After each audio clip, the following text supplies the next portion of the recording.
एक बुढ़िया और उसकी बहू रहते थे। उसकी बहू की कोई संतान नहीं थी। वे दोनों राधा रानी के अनन्य भक्त थे। एक दिन पड़ोस की महिलाओं ने कहा कि वो सब बरसाना जा रहे हैं, क्या उसकी बहू और वो भी जाना चाहेंगे? तो बुढ़िया ने अपनी बहू से पूछा। उसकी बहू ने जाने से मना कर दिया। बुढ़िया अकेले ही जाने के लिए तैयार हो गई। जाते जाते उसने राधा रानी के आगे विनती की उसकी बहू का ध्यान रखें।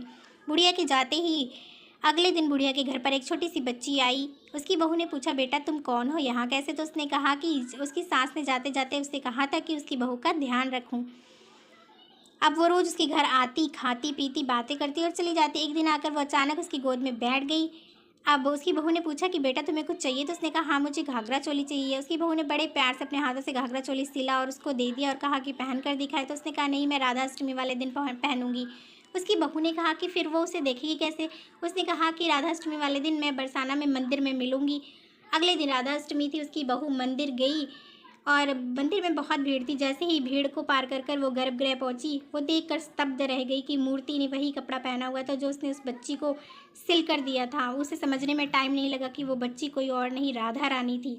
उसने राधा रानी को प्रणाम किया। जय श्री